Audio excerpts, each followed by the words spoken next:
काला जादू। अपने बेटे रिशु के माथे से टपकते हुए पसीने को देखकर सविता की हालत खराब हो गई। ऐसा आज पहली बार नहीं हुआ जब रिशु नींद से घबराकर जागा है। हाय मेरा बच्चा, न जाने किसकी नजर लग गई है तुझे। जब से मेरे बच्चे ने 10वीं के एग्जाम में स्कूल टॉप किया है तब से रोज बुरे बुरे सपने आने लगे हैं। हाँ माँ, मैंने आज फिर से एक काले साए को देखा। वो यहीं मेरी आंखों के सामने खड़ा था। माँ मुझे बचा लो माँ। वो मुझसे कह रहा था कि मुझसे बदला लेगा। माँ कहीं ये प्रशांत। चुप कर, कैसी बात कर रहा है? दोबारा उसका नाम मत लेना।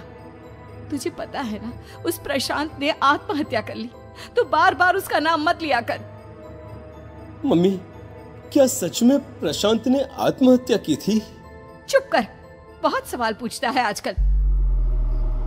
और फिर रात के वक्त सविता के पूरे घर में एक अजीब सा काला धुआं छाने लगा।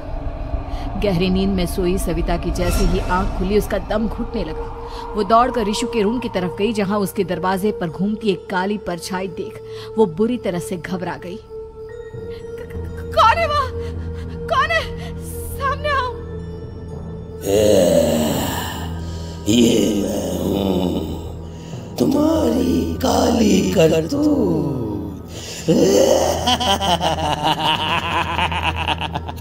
और अब मैं तुम्हारे बेटे को ले जाने आया हूँ।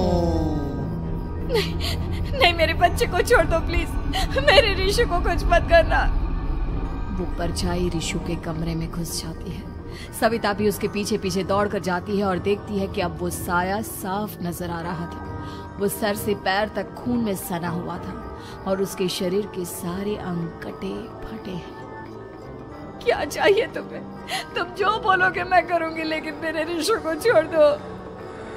उस परछाई ने रिशु को गर्दन से पकड़कर दीवार के सहारे हवा में उछाल दिया। रिशु जोर जोर से चिल्लाने लगा। माँ बचाओ मुझे, बचा लो माँ, ये मुझे मार डालेगा। माँ मुझे बचा लो माँ। नहीं ऐसा मत करो, मुझे मार दो लेकिन मेरे बच्चे को छोड़ दो। मैं तुम्हारे आगे हाथ जोड़ती हूँ। वो परछाई रिशु को जमीन पर गिरा देती है और अचानक वहां से गायब हो जाती है। रिशु, मेरा बच्चा, तू ठीक तो है ना? कुछ बोल बेटा, क्या हुआ है तुझे? मैं ठीक हूँ माँ। क्या हुआ था यहाँ पर? कुछ नहीं बेटा, कुछ नहीं। तू परेशान मत हो। हम कल ही गांव के बाहर जो तांत्रिक महाराज रहते हैं उनके पास चलेंगे। ठीक है माँ, हम जल्द ही उनके पास चलेंगे। मुझे बहुत डर लग रहा है माँ। ये बार बार मुझे डरावने सपने आना, ये सब हमारे साथ क्यों हो रहा है माँ? अगले दिन सविता अपने बेटे रिशु को लेकर गांव के बाहर तांत्रिक के पास जाती है। जिस जगह पर तांत्रिक रहा करता था वो जगह बहुत डरावनी थी। चारों तरफ कंकाल और खूब भूतियां नजर आ रही थी। गांव से दूर वीराने में उस जगह पर जोर से आंधी चल रही थी। रिशु ने डर कर अपनी माँ का हाथ पकड़ लिया। माँ मुझे बहुत डर लग रहा है। ये कैसी जगह है? देख बेटा, हमारे साथ जो कुछ भी हो रहा है उसका इलाज सिर्फ और सिर्फ ये तांत्रिक महाराज ही बता सकते हैं। अब यही है जो हमें प्रॉब्लम से बाहर निकाल सकते हैं। जैसे ही सविता और रिशु तांत्रिक की झोपड़ी के अंदर पहुंचे, वहां का नजारा देखकर उनकी आंखें फटी की फटी रह गई। तांत्रिक की झोपड़ी के अंदर कई सारे लोग अपनी गर्दन घुमा घुमा कर जोर जोर से चीख रहे थे। कौन हो तुम और यहाँ क्यों आई हो? महाराज, मेरे बेटे को कुछ दिनों से एक डरावनी काली परछाई नजर आती है और कल रात उसने मेरे बेटे पर हमला भी कर दिया।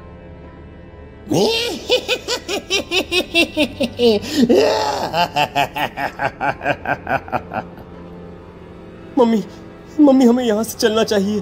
ये जगह मुझे ठीक नहीं लगती। नहीं बेटा, ऐसा नहीं कहते। रुक जाओ, 2 मिनट के लिए रुक जाओ। क्या कहा? काली परछाई?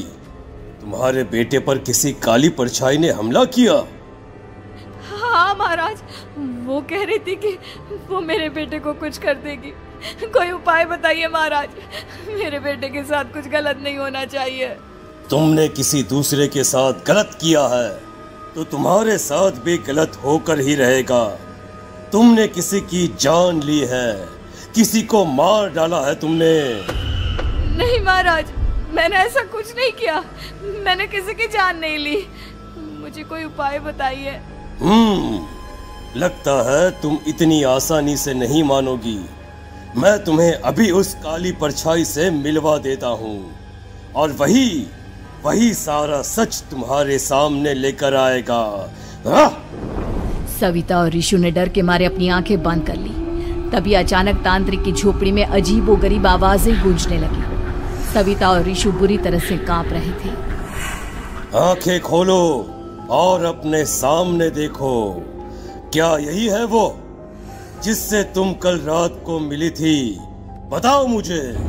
हाँ, इसने कल रात मेरे बेटे के ऊपर हमला किया था। ये उसी लड़के की भटकती हुई आत्मा है जिसे कुछ दिन पहले तुमने मार डाला था। मम्मी ये महाराज क्या कह रहे हैं? क्या सच में आपने किसी की जान ली है, किसी को मार डाला है? अगर हाँ तो बताइए ना मम्मी, किसको मारा है आपने? किसको? तुम्हारी माँ इतनी आसानी से सच नहीं बताएगी बेटा। इसने एक बच्चे की जान ली है। कहीं उसका नाम प्रशांत तो नहीं महाराज? वो मेरा दोस्त है, मेरा मतलब मेरा पड़ोसी है। सही पहचाना।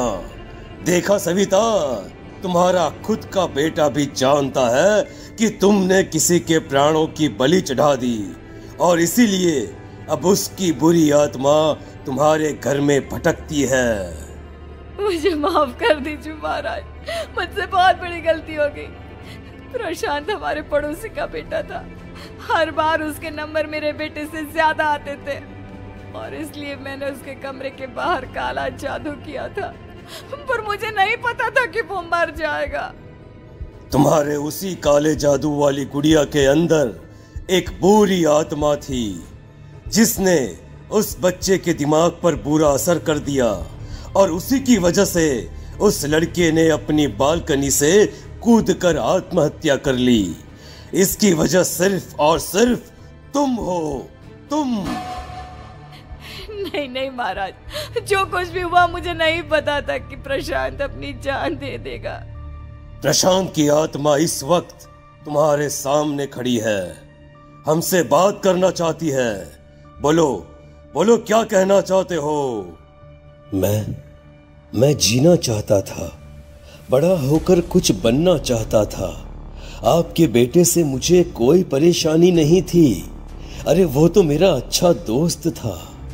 मुझे माफ कर दो बेटा, मुझसे बहुत बड़ी गलती हो गई, मुझे माफ कर दो। माफ करने से मुझे वापस जिंदगी नहीं मिल जाएगी।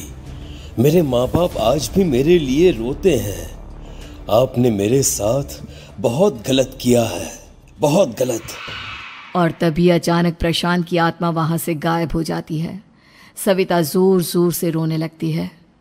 सुन लिया तुमने? ये तुम्हारे अपने ही किए हुए पाप हैं जो इस तरह से तुम्हारे सामने आ रहे हैं। माँ, ये आपने अच्छा नहीं किया। सिर्फ 10th बोर्ड के एग्जाम में मैं टॉप कर पाऊं, इसलिए आपने मेरे दोस्त के ऊपर काला जादू कर दिया। नहीं मम्मी नहीं, अब हम कभी खुश नहीं रह पाएंगे, कभी नहीं। मेरे दोस्त की आत्मा को कभी शांति नहीं मिलेगी मम्मी, कभी नहीं। लेकिन मैंने जो कुछ भी किया सिर्फ तुम्हारे लिए किया। वो लड़का हमेशा फर्स्ट पोजीशन पर आ जाता था और इस वजह से हमेशा तुम्हारे मार्क्स कम पड़ते थे। मैंने तो सिर्फ उस पर एक छोटा सा काला जादू किया था बेटा। मुझे क्या पता था कि उसका ये नतीजा निकलेगा। जिस गुड़िया को तुमने उस लड़के के कमरे के दरवाजे पर लगाया था, दरअसल उसके अंदर एक बुरी आत्मा का प्रवेश हो गया था, जैसा कि अक्सर काला जादू करते समय हो जाता है। मुझे अपनी गलती का एहसास हो गया है। मैं प्रायश्चित करना चाहती हूँ। आप बताइए मैं क्या करूँ? प्रशांत के घर जाकर उस काली गुड़िया को वहां से निकालकर यहाँ लेकर आओ। मैं उसे आग में जलाकर राख कर दूंगा और उसके बाद प्रशांत की आत्मा को हमेशा के लिए मुक्ति मिल जाएगी। अगली रात सविता चुपचाप अपने पड़ोसी प्रशांत के घर जाती है। प्रशांत के माँ बाप प्रशांत की मौत के बाद उस घर को छोड़कर हमेशा के लिए वहां से चले गए थे। जैसे ही सविता उस घर के अंदर कदम रखती है, उसका सामना अजीबोगरीब हैवानियत से भरी आवाजों से होने लगता है। ऐसा लग रहा था जैसे कोई बुरी तरह से चीख रहा हो। सविता जैसे ही प्रशांत के कमरे के बाहर पहुंचती है, वहां पर लटकी हुई गुड़िया के शरीर से खून टपकने लगता है। ये क्या हो रहा है? इस गुड़िया के शरीर से खून क्यों टपक रहा है? सविता हिम्मत करते हुए उस गुड़िया को वहां से उतारने की कोशिश करती है, लेकिन तभी अचानक से बहुत भयानक दिखने वाली औरत उसकी आंखों के सामने आकर खड़ी हो जाती है। मैं यहाँ से कहीं नहीं जाऊंगी, और अगर तूने मुझे यहाँ से हटाने की कोशिश की तो मार डालूंगी मैं तुझे। नहीं नहीं, मुझे तुम्हें यहाँ से ले जाना ही होगा, नहीं तो मेरा बेटा, उसकी जान को खतरा है। मैं तुम्हें नहीं छोड़ सकती।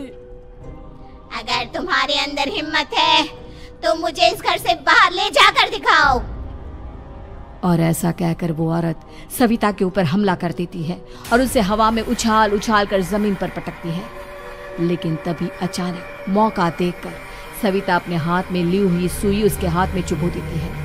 हाथ में सुई लगते ही वो औरत जमीन पर तड़पने लगती है। ये क्या किया तूने? ये क्या कर दिया? तुझे ऐसा नहीं करना चाहिए था। तांत्रिक ने मुझे कहा था कि तुझसे जीतने का सिर्फ यही एक तरीका है जिससे मैं अपने पापों का प्रायश्चित कर सकती हूँ और अपने बेटे की जान बचा सकती हूँ। और उसके बाद वो डरावनी दिखने वाली औरत एक छोटी सी जादुई गुड़िया में तब्दील हो गई और सविता ने उसे ले जाकर तांत्रिक को दे दिया। तांत्रिक ने जादुई गुड़िया को आग के हवाले कर दिया।